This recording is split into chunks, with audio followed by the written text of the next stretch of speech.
for the first couple months, I was like a douchebag, like even just to internally, right? Because it was like I wasn't getting meetings like in the beginning I was killing it, right? Then all of a sudden it becomes, your mannerisms are like just little stuff, like internal stuff that bred into my actual selling.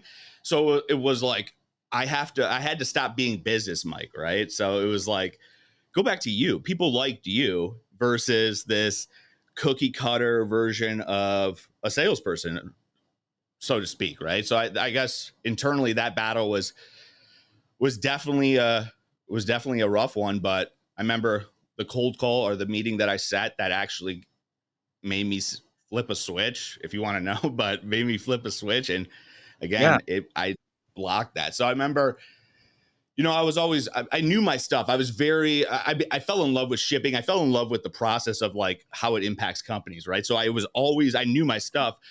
So I was like, again, it goes back to, I needed to be myself, right? And I was like, I knew the script. And I remember finally I was like, fuck this.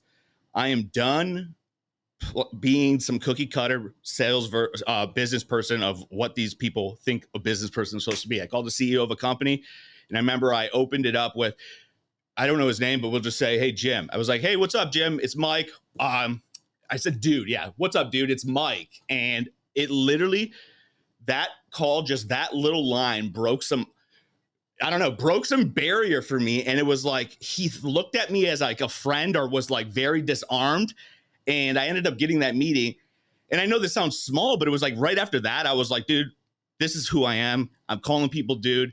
If they don't like it, fuck it. They don't like it. But I feel so much more comfortable. And then then it was just like a ripple effect of like good things after that. It was just like, I could still be smart and say dude. So I guess, yeah, it was like a very big internal battle with me on like what a business person should be.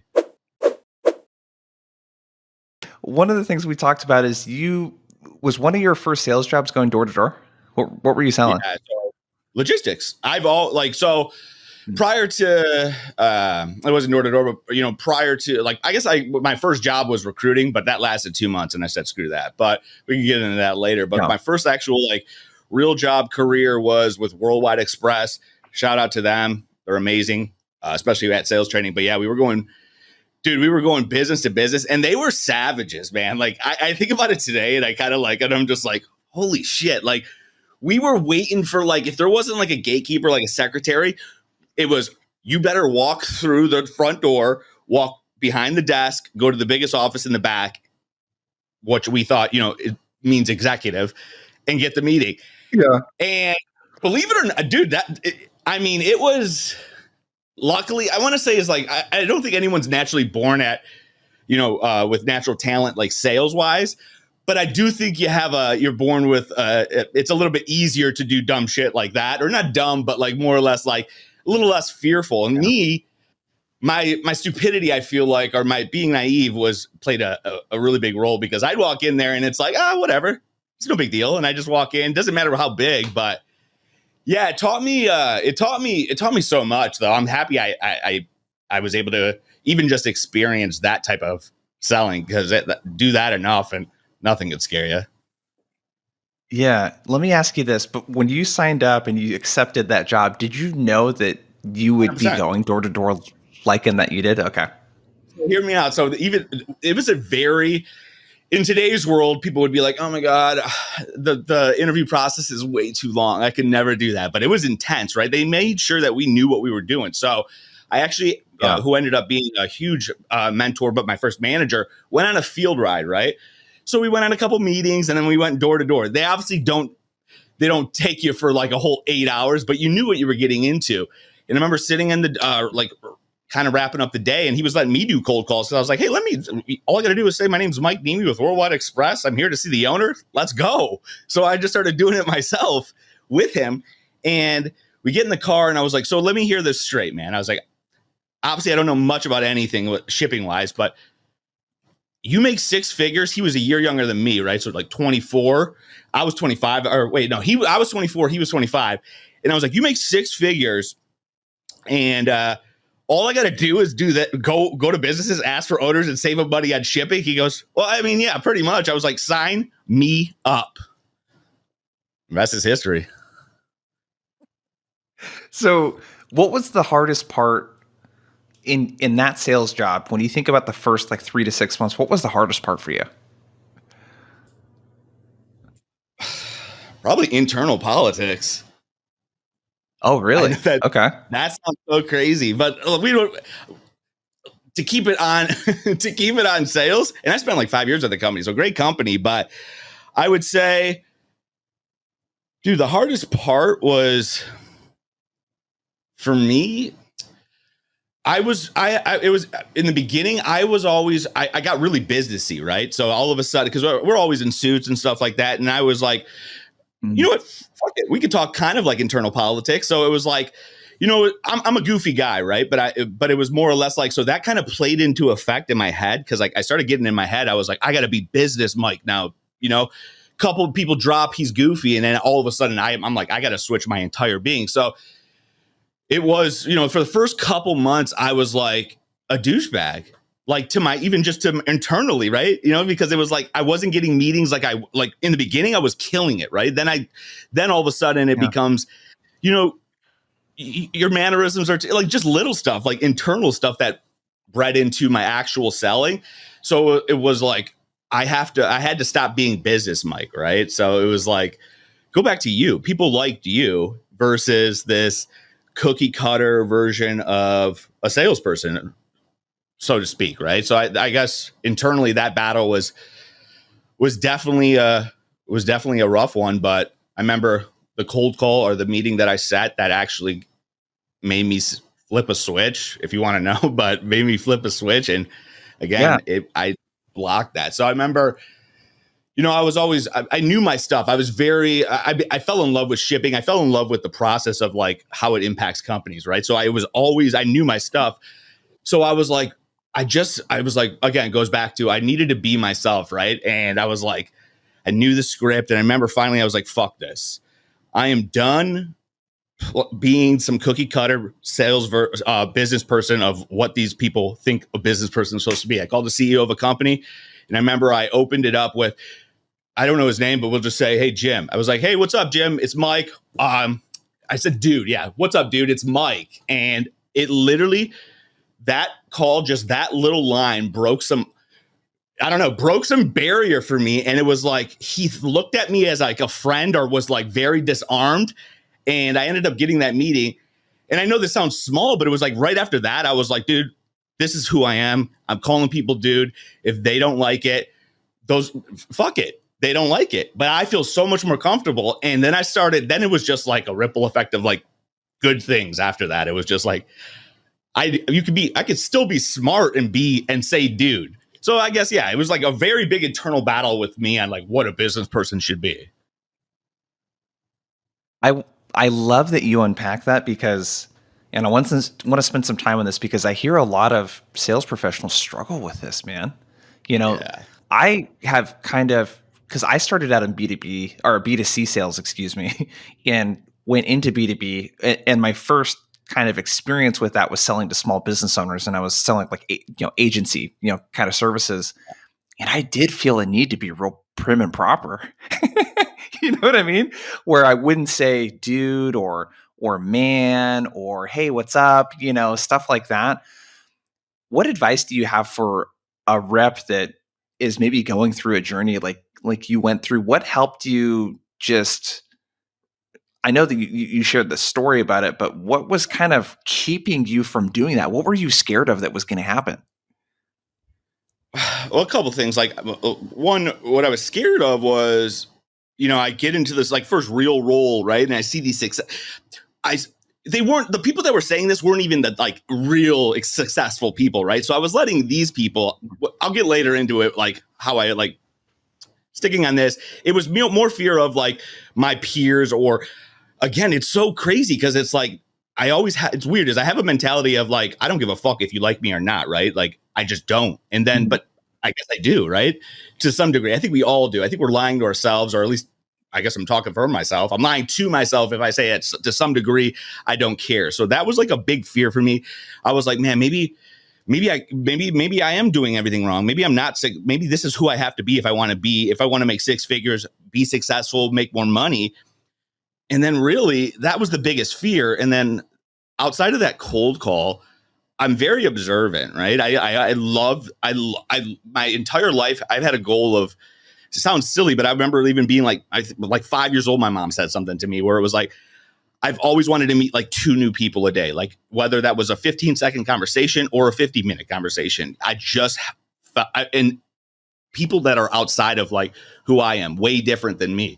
It's always just been, I just love humanity, right? I love how people act. I want to know why someone acts the way they do. So I observed our CEO who would come into town here and there, and we were franchised out, but our franchise owner, which was senior vice president of sales, I observed them every time they'd come in our internal VP at our franchise, how they interacted with each other.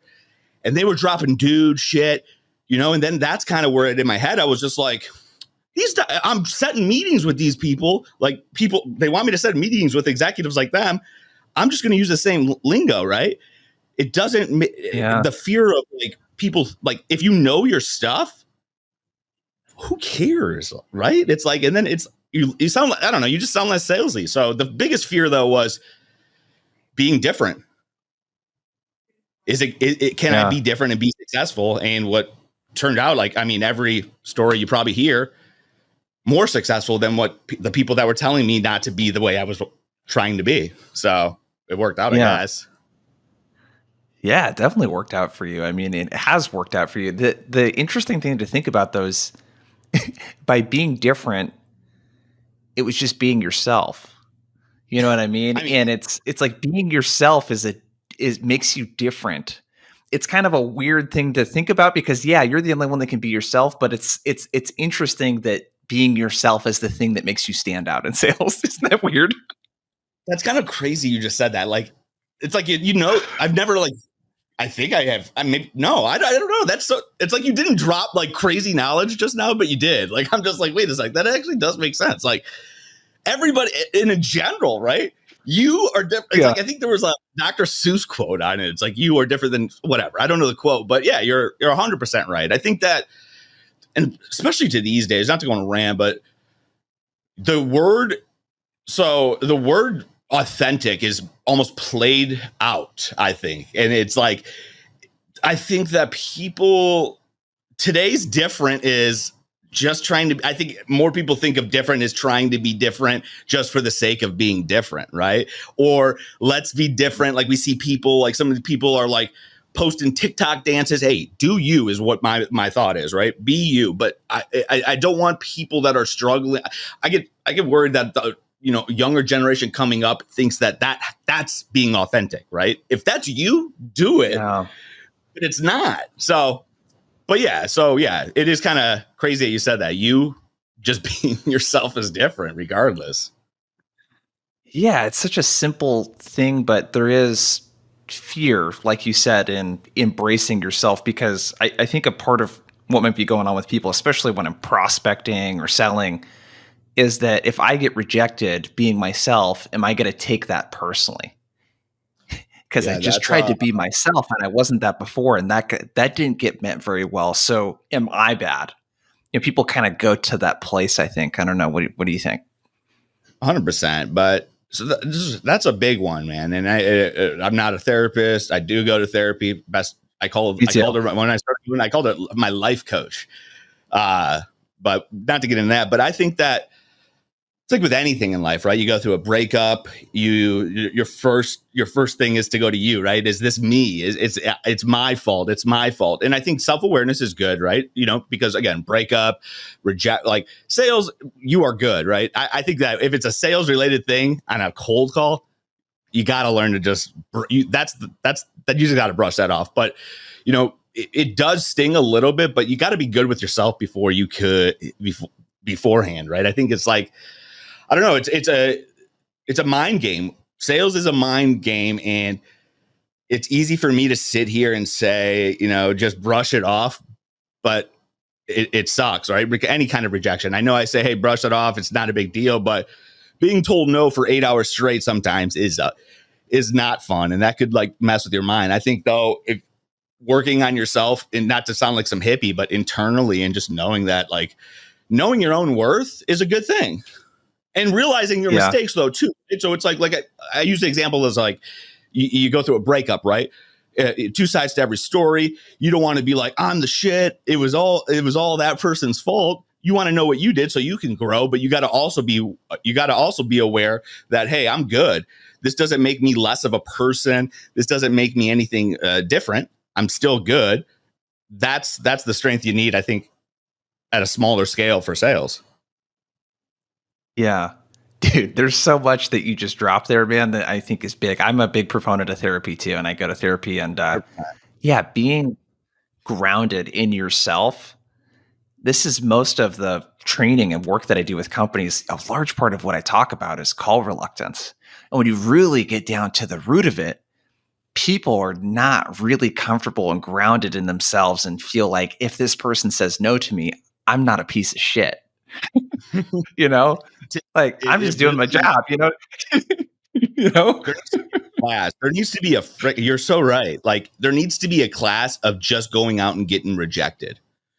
I just thought of that, but I just think is like, but you're so right. It's like people, there's a lot of things, but yeah, I mean, I think that the rejection's a lot easier when you have really good training though. And you believe in what you're bringing to the table, right? If I pitch someone, if I pitch someone, and I use freight as an example, logistics, because that's the industry I'm in. But I see some people are like, hey, we have the best rates, and someone told me to fuck off, I'd be like, yeah, damn, I really am a piece of shit because I didn't have anything to offer. But if you come in there crispy and you unpack some value, you had some badass sales training, and someone tells you no, it's like the girl that tells you no, but you're good looking. Maybe I just have an ego, but but it's like at the end of the day, it's like that's their loss, right? And you got to have that kind of mindset though, in a way where it's like, their loss, on to the next one. So I think that to your point, I think that's a huge issue with, especially in my industry, but I can probably see it across the board. Doesn't matter what you're selling, is just, having the confidence of, what I'm doing actually going to bring some type of value? And then obviously the internal stuff of like being okay with rejection and knowing it's nothing personal. Yeah. Yeah. Let's get into the cold call, because this is how I came across you. Is you post these videos. You post these cold calling videos that are excellent, and you got to go follow Michael here on his LinkedIn if you're listening to this. But one of the videos you posted of you cold calling an executive at a company, and you just nailed it, And yeah, one of the things that stuck out to me though is that I don't think people realize I work with primarily software companies, but I do work with several companies in logistics too, because there's just a lot of prospecting that those companies do. I don't think people understand how many cold calls the people you call get from people just exactly like you at a similar company, kind of saying a similar thing. It's ridiculous, How do you, like, if we kind of step back, how do you think about and approach a cold call? What are you trying to accomplish? How do you prepare yourself, I guess, mentally for what you're about to do? So, yeah, I mean, first and foremost, I always say is, before even the cold call starts, right? Like knowing my target customer, right? I want to know what a target customer of mine looks like. This goes all the way back to the beginning, right? And then it goes into what challenges can my company solve inside of logistics space, right? So those were the two biggest things. And then I didn't care two shits about what my company, like I never really cared about logistics, like getting granular with it. When you say we are a commodity and people get the same calls over and over again, you're absolutely right. They call the logistics department, get added to a carrier list, offer a rate. Well, that's so small. So I thought in my head, and we were trained big picture to think business wise, right? How does supply chain logistics impact the company, not only just from a micro level, but from a macro level, and look at it from a business standpoint, and always look at it from almost like a financial standpoint, right? Calling into executives after we found those challenges, right? So people say it's cold calling. I call it fact finding, right? I literally have unqualified leads. I have departments I know that are directly impacted by the supply chain, accounting, logistics, sales. have a few questions I already know that I'm going to ask, right? Leading them to the challenges, because nobody wants to tell you, right? Nobody wants to tell you, hey, our process sucks, right? And if you ask someone, hey, does your process suck? Or are you doing everything manual? Especially if it's like not a decision maker, they're even a decision maker. But if you're asking someone that, that's their job to book shipments, and you say, hey, is your process manual? That's kind of, no one wants to admit that, right? So finding a way to ask questions without offending someone, right? So gathering all this information, knowing, hey, okay, not selling anybody in the company, then reaching out to that executive with purpose. Hey, spoke with so-and-so from shipping. I know they're going to play a huge role. Also spoke with accounting. I know that they'll play some type of role. Not trying to have a shipping conversation, but like I just said, as I unpacked this, and that, do you understand the financial impact that's having on your company? That's a lot different, right? Going into that call to an executive versus, hey, I can save you money in shipping. So always prep. That's my prep. Yeah. Okay. There's a lot. We could spend a whole hour even just talking about that, but I want to unpack. Let's reverse engineer some of that stuff, because that's the thing that I heard you do on the cold call videos I listened to was, hey, Mr. Executive, literally the first words out of your mouth was, I talked to so-and-so and they shared this. So-and-so shared this with me. And it was the same talk track that you just shared. I was like, and he was like, what? Yeah, tell me more. Like, he was hooked right from the beginning, because it was really clear. I use the phrase business acumen a lot. It was really clear that, hey, this dude knows what he's talking about. He did his homework and he knows about my company and my situation. Like, let me give this dude a couple minutes, kind of thing. Let's start with targeting. So when you think about targeting, is there any sort of stuff that, because especially as you've gone out on your own and started your own company, when you think about your ideal client profile, do you think of the companies you reach out to? Have you taken an approach where you kind of niche down and look at specific types of companies and situations? Like, how did you think about that? So first, I just fell into right now. It's like your emerging growth stage CPG or consumer packaged goods companies, right? And before it was a little bit more broad, right? It was, hey, they had to spend $50,000 a year in annual transportation, and then have some type of challenge where I can actually bring value, right? Won't get into detail like the granular stuff, but now I'm about 95% focused on emerging growth stage brands when it comes into like CPG, right? Food and beverage. And to qualify, still, they have to have a set spend of, again, $50,000 a year in transportation, and have some type of I need to be able to bring some type of value to the table, and they also have to be wanting to have a one-stop shop 3PL. I don't work with anybody transactional, unless it's like a few one-offs or they're massive and the bang's worth the buck. But 90, even my whole career, 95% of my book of business, over $50 million of sales, has been non-transactional, meaning they use one 3PL and that's me.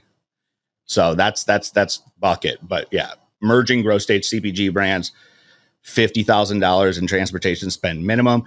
Anywhere, I think my largest one right now are working on. I want to say my largest in my lifetime was 19 million, but my target would be 50K. It's about 5 million in transportation spend. Got it. So that, I want to just highlight for the people listening, you're extremely focused and targeted around who you're reaching out to. That's a really big part of it. So that if you're going to do all this work to go fact finding, like you said, that time's going to be well spent, because it's a good target. Definitely. So your approach, I don't know what you call it. I've heard it called ground swelling, right? Digging up those insights, bringing them up to the top, fact finding, as you like to call it. So can you tell me a little bit more? Yeah. Let's unpack that whole strategy, because for a lot of people listening, that might not be an approach that they've tried before. Can you talk about kind of like, why would you approach it that way, and why that might work better? And then I think another thing too is, how do you get people to open up about what they're working on when you're not even trying to talk to them to get a meeting? That's kind of an interesting approach too.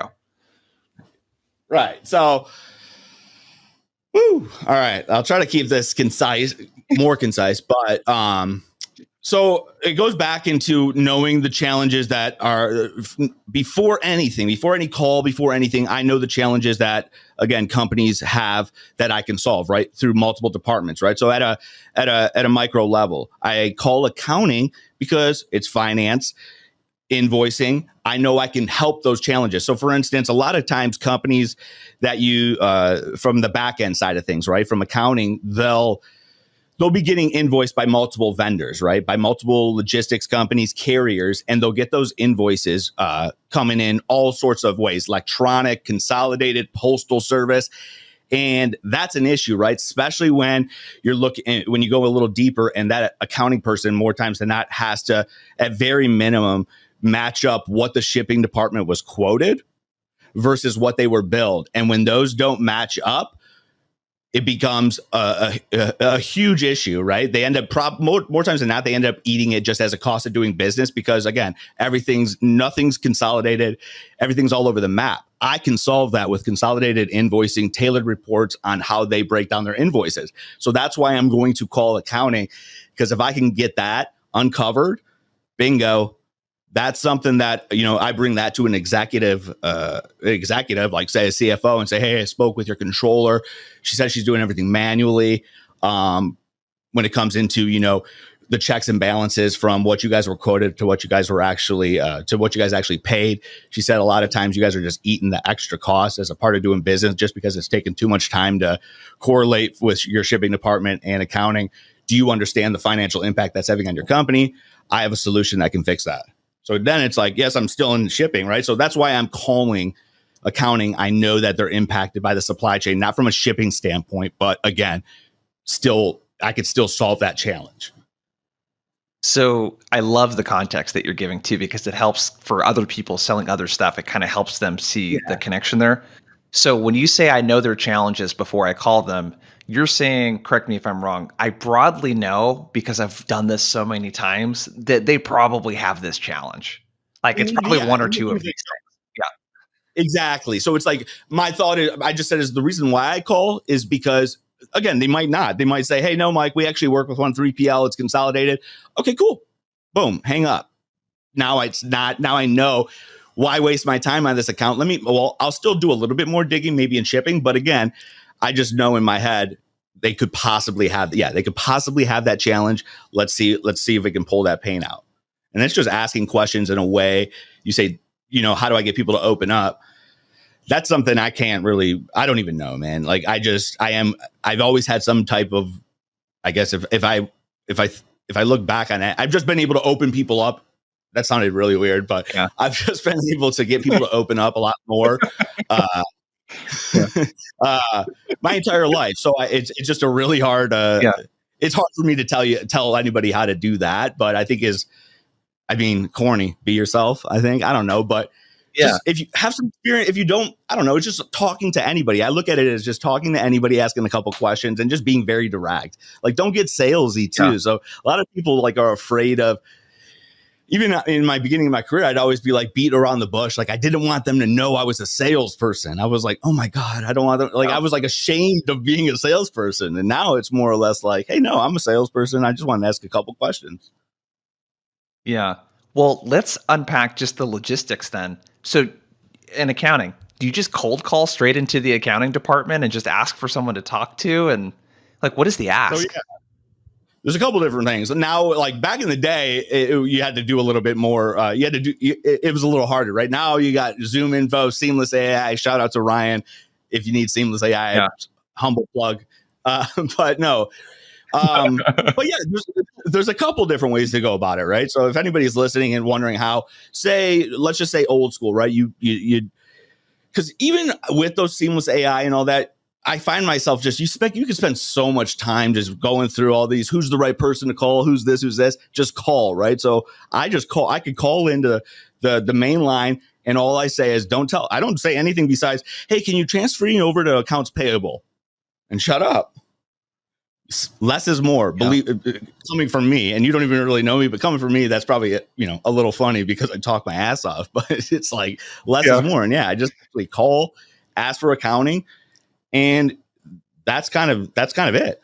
And then logistics is a different game though, because you just said it yourself. Everybody, dude, I'm more nervous calling the logistics department than the CEO, than a CEO of a $1 billion company. I shit you not, because they are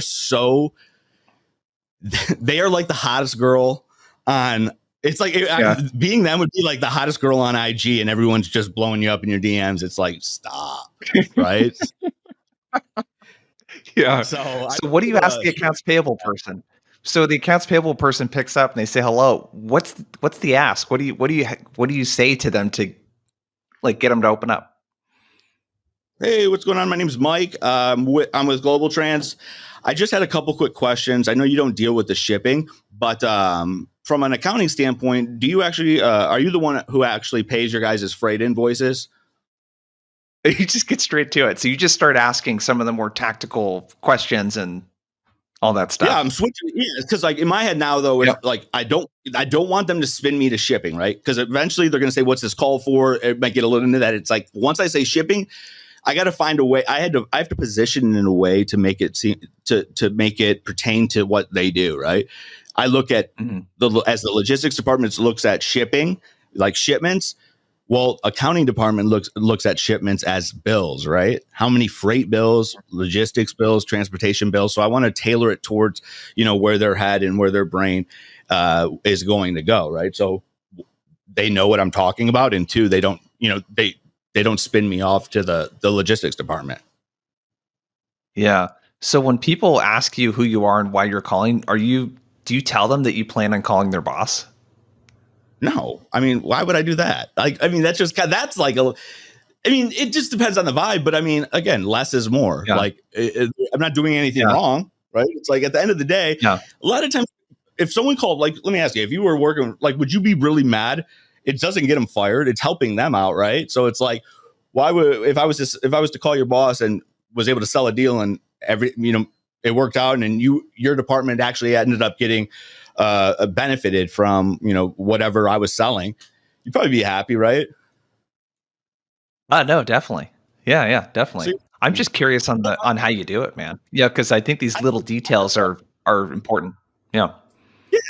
So it just depends, but I do build some relationships up. Like, again, you got to just fill the vibe out, right? When it comes into like these calls, you can fill a person out and know it's just being aware of like the situation, right? Whether it was in person or we'll just stay with the call, you could tell when it's kind of getting tense. You'll be able to know when it's time to like to break, right? So, but if it's going good and someone opens up, like a lot of times, the way I call logistics, I end up chopping it up with those guys more times than not, though, believe it or not, because I'll start that conversation real quick of, hey, my name's Mike. Yes, I am a broker. No, I don't want to be added to a carrier list. I know you're probably blown up 100 times. And it's like, I start that conversation with those guys like that.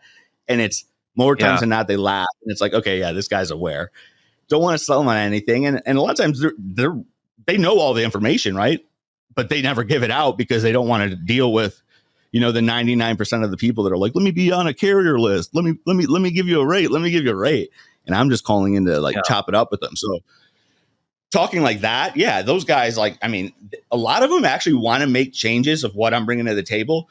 It goes back into, but even they say, they're like, dude, our CFO, our CEO, they don't want to go risk it, right? They don't want to go talk to the guy or the woman. So it's like, dude, if you can go get them, like, by all means, do your thing. We're not gonna get pushed from the shipping department. So that's again, it just depends on the vibe. Yeah, love it. How do you keep all of this information organized? Because you're calling all of these different departments and you're getting all of this different intel from your fact finding. How do you personally like to keep that organized? Yeah, so I have to be extremely detailed because or else I'm screwed. So CRM is what I use a CRM. I don't know how people don't use a CRM. I'm very I want everything to be connected. So I use Pipedrive. And yeah, every call I call, everything's connected, right? I needed that because I'm ADD. So not using that as an excuse. I feel like everybody says that, but every call I make, so after I get on every call, say I get someone, I'm putting quick notes on it and it stores it for me. In my CRM, I'm putting, hey, called this person, spoke with so-and-so, and just so forth and so forth. And then again, that's how I keep everything from like a prospecting thing. But yeah, everything sales related is through my CRM, meeting notes, everything. Got it. So you're keeping track of all this. When it's time to call someone more senior, walk us through the logistics of how you approach that call. So I got buckets. So before I call, like again, there's two ways to call and get a meeting, right? One, without any information. If I just say screw it, I'm going to call the CEO of this company, whether I know it's a lead or not. So leads to me have to be qualified, right? But regardless, if I call that, so that's a far-fetched one. I like to actually qualify. So I'll say I have 50 companies, right? I'm going to call through today. I put them in buckets. They're in my CRM. They're in need to qualify. I will not, I'm not going to call the CEO, CFO, the decision maker of that company now until they're actually qualified, right? Meaning you heard the call, like you explained the call you heard from me where I said, hey, I spoke with so-and-so. I uncovered these challenges. So those companies in the need to qualify are need to get into the qualified bucket, right? And the qualified bucket is where I have called accounting or logistics or a sales department. Nonetheless, I was able to uncover some challenges that I can solve, and they fit that 50,000 to 5 million in transportation spend. So now they're in qualified. So then I'm blocking off time. Again, I block off time to actually strictly just call to set appointments. I'm really big into ratio. So I track how many hours it takes, how many dials it takes to qualify, to move those need to qualify into qualify. And then I'll track how many dials, how many calls it takes to book meetings. So moving that qualified to disco or first appointment. So it goes buckets, need to qualify, qualified, first meeting, second meeting, close. Got it. So time block. Yeah, let's talk about that piece here. So how do you, because you're running a company too, you're doing stuff outside of selling, I would assume. Yeah. Not yet. So, So we just 4 million in sales, and I think that's strictly by myself. So wow. I have people that do the operation piece for me. But yeah, I'm learning as we go, man. Like I said, I don't need to get grant or on that topic, but yeah, right now I'm just solo. And moving fast. Clearly I could sell, but yeah, I'm in search of someone that's going to be able to, I could bring on that is complete opposite of me. Yeah. So how do you block and tackle your week then? How do you like walk me through granular what a typical week might look like? So I'd be lying if it was way more organized when I worked for corporate, right? Like it was like to the T. Even when I got into management, I was super organized. Now it's like I always say, it's like now myself, it's still pretty organized. Like I mean, Mondays are usually Mondays. I try not to do anything, right? I try not to take any meetings, do any selling or anything like that. But I like to block off at bare minimum. I don't really I have so many leads, so I don't do too much qualifying at the moment, but I like to block off at least 6 to 10 hours a week to actually to actually set meetings. Cause I'm at the point now where every 5 calls I can get a DM on the phone and set an appointment. Yeah. So between that, again, like I said, is running there's a lot of different things I'm doing right now. At the moment, I'm spending most of my time doing a lot of back end work, admin work. So it's probably, it's definitely, I'm running 150 miles an hour at this point. So, but again, it goes back into, I know yes, you want to keep the customers. I do have an operations team that helps me, but it goes back to, I have to keep selling at some, you know what I mean? So if anyone's out there listening, it's like, it doesn't matter. I've always thought that way, right? Whether it was when I got into management, it was, no one's going to follow me unless I actually do what I say I'm doing. Right. And even, going into starting my own company, it was like, you got to always sell, right? That's what puts food on the table. So I always want to make sure that I have that, like I said, 6 to 10 hours of at least setting appointments. So I can always have something in the pipeline coming. And is that time spent calling the entire time? Mm-hmm. Yeah. I mean, wow. I do it out in dude, I can't do anything. I usually would say 2 hours at a time, right? I like to strictly just I don't do anything else. I don't LinkedIn's off, everything's off. I'm just strictly calling because you got to be, I don't know, at least for me, I got to be focused on what I'm doing. Cause if first minute I'm sidetracked, it's like you're out of it. Right. So I'll do time blocks, either 2 hours or set them at like 1 hour. Mm-hmm. So during those call blocks, are you using a dialer? Are you dialing from your cell phone? What are you doing? My cell phone, I got a phone. I should probably hook that up, but yeah, I'm literally just dialing from my cell phone. Yeah, I'm sure I know there's definitely probably faster ways to do it, but I'm not going to get that picky. It's like, it ain't that hard. Yeah. So 1 out of 5, you'll get 1 out of every 5 connects, or 1 out of every 5 calls that you make, you get someone on. Like, what's a conversion rate look like for you? Pretty much, yeah. It varies depending on the week, but ratio right now is it varies to like 5 to 9 calls. I'm booking an appointment with an executive level. Yeah. And that's connects or just calls, even if the person doesn't pick up? Oh, I don't track the connects. But yeah, every 5 to 9 dials, whether it picks up or not is my ratio say that I'm actually getting an appointment. So whether they pick up or not, the appointment's coming. Yeah. That's crazy. That's really good, dude. Because the pickup rate's probably 10%, 20%, maybe tops, you know?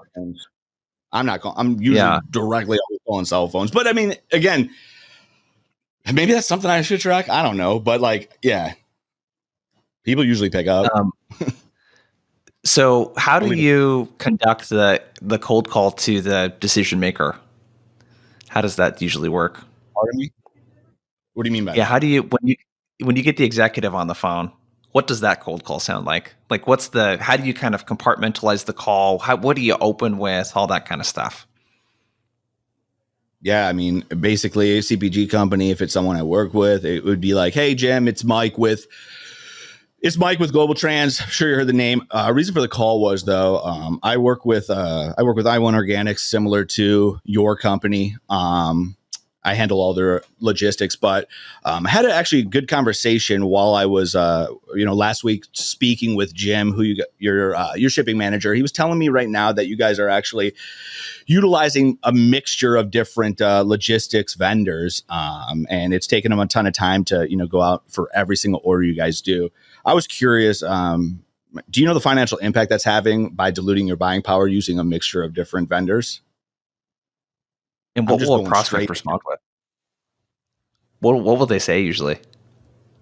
I don't handle logistics. And that's when at the beginning, I used to just go off the bat, but that's where I'll go reiterate. Oh, listen, I get it. You're not the person that, is definitely, out back, booking the shipments. But like I said, as I had that good conversation with Jim last week, I know that he's going to play a huge role when it comes into, if this thing moves forward.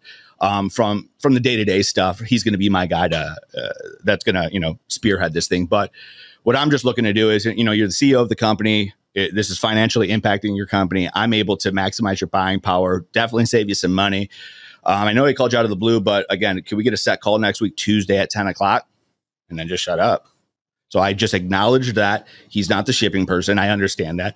I did my homework, right? I reiterated that. I get that. I spoke with Jim. Again, I said that. I spoke with Jim. I know he's going to be my guy moving forward if this thing goes anywhere. But again, what you're doing now, you're the CEO of the company. What you're doing now is currently financially impacting your company. I can maximize your buying power, definitely save you money. I know I called you off guard, right? I'm looking to just set a 10 to 15 minute conversation next week, Tuesday. How do you look? So took the objection, told him I listened to the objection, said it back to him, right? Offered, let him know his current situation is impacting his company. Gave him a brief solution that I could fix that and definitely save him money, and then offered him a time. Yeah. What kind of objections will you typically get?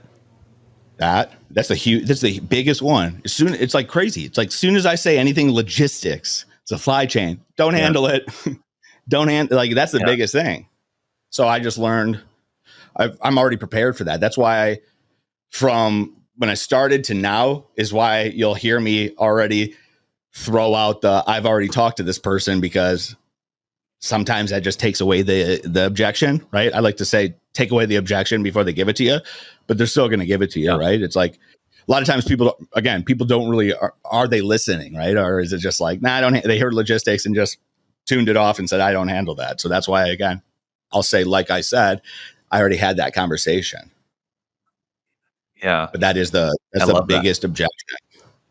Or, yeah, you know, you could, there's no time. I don't have time. And that, I mean, again, what are you going to do? Right. You could keep calling, but it's like at the end of the day. Yeah. I mean, a real like those aren't even real objections to me. I don't think like the logistics thing is an objection, right? Like where that person isn't hanging up on you and you could probably you can rebuttal that, right? Because it's healthy. I love objections, right? Like real objections to where someone actually lets you rebuttal that objection of to why it is they should still meet with you, because those are always the good meetings, right? Anybody that takes your meeting like that doesn't offer any type of objection, at least in my industry, they probably meet with everybody. I want to meet with the people that don't take meetings. Yeah, that's interesting. So what will you say to someone if they're like, no, I don't have time for this. You caught me at a bad time, or I'm about to step into a meeting, or I'm not interested. How do you handle those, kind of shallow brush offs? If they haven't already hung up, I'll be like, listen, I get it. I called you out of the blue. Real quick. I've been in the industry 10 years, been doing this long enough. Are you just telling me that just because you don't want to talk to me because I'm a sales dude, or are you really going into a meeting? Hey, no harm, no foul either way. And shoot your shot, right? Dude, it's like a lot of times you'll hear people, it's like they'll eat more times than not, people, I'd like to think more humans are like chuckle. It's like, just depends. But at least I want to give myself I want to put myself in the position to where I am always giving myself the shot to win, right? And it's like if they tell me they don't have time, okay, I could easily hang up, or I could press harder. I could press till I can't press anymore because I got nothing already, right? So what am I losing? What do I have to lose? Is my mindset. It's like press now and maybe get it, or don't press and you're definitely not going to get the meeting. Press till you can't press anymore, right? Or so that's how I've always thought about things. It's like, I just posted a video I got hung up on, and it just goes to show you it doesn't work. It works less times than it actually works, but it does work, as you'll see in the video. But hung up on me just goes, I don't handle that or something, and it just like hung up on me. I called him right back and said, hey, I think we got disconnected. My phone dropped you. You know how awkward that is for that person? Like, so put that person in an awkward situation. You, the salesperson, should always, I thrive, right? We should, at normal, if salespeople should be thriving in awkward situations, because and obviously the new people haven't been in there yet. But like, if you're a weathered sales rep, you should be thriving in those situations. You've been in way more awkward situations, at least if you've actually done the work. You've been in way more awkward situations than most people you're calling, right? So most people don't want confrontation. Yeah. Most people don't want to be in awkward situations. So they have a decision. Are they going to admit they hung up on me because they sound like an asshole, or are they just going to let me take the blame because I'll take the blame? Hey, my phone dropped you. And I got that meeting. There's so much wisdom, though, in what you just said, though, in taking ownership over everything. Yeah. It's like everything's my fault as a salesperson. Everything's my responsibility, unless a prospect's being, an idiot or, an asshole to us or whatever. We have to set boundaries. I say take the blame, and then you can tell the people where flat out you're not the one to blame, but you take blame, and then they believe it is your fault. Those are the people you're just like, they're not even self-aware. It's like, fuck off. But either way. But yeah, you're right. I'd rather just take the. It's easier, right? It's less stressful too. Yeah. Dude, this has been a great conversation. I want to make sure we got some time. I got some fun rapid fire questions for you. Are you ready? I'm nervous. Okay. So this is just kind of a fun question. It's specifically related to prospecting and outbound. And it's not that we have to choose, but it's kind of fun to ask. So if you had to choose between phone, email, and social, what do you pick and why? Phone. Old school. Millennial with a baby boomer work ethic, man. And I'm a savage on the phone, so phone. What's something you believe about sales that most would disagree with?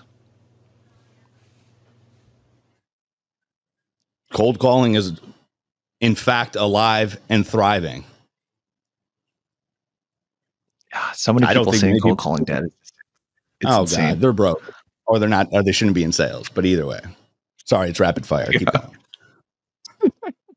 going. Knowing what you know now, what advice would you give to yourself as a rookie sales professional?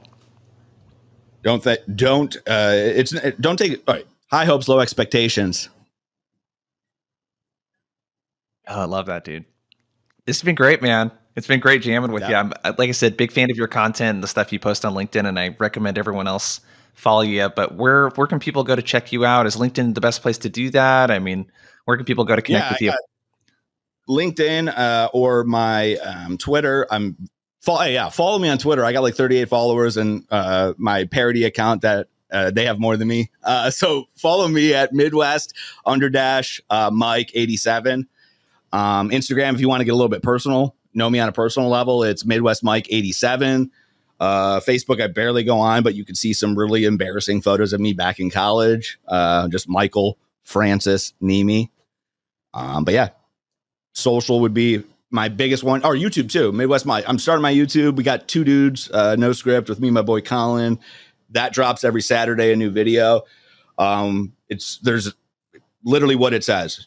2 dudes, no script. We just kind of talk about sales stuff, life. We just chop it up. Midwest Mike is the YouTube channel. Check me out for other content. But yeah. So you are becoming a YouTube influencer. I was joking about it earlier, but this is a thing, dude. This is a thing you're doing. Dude, no. I don't know if you watch UFC. What is real quick? What did Sugar Sean? What did Sugar Sean used to call himself? The unranked champ. Oh, I can't remember. I don't follow him quite as closely, but yeah. Yeah, I mean, I gotta come up with something, but yeah, no, I don't want to be an influencer. I mean, hell, if I can make money, it's all about, like, to me, I'm very upfront about that. I want to make money, but in order to do that, I want to provide value, right?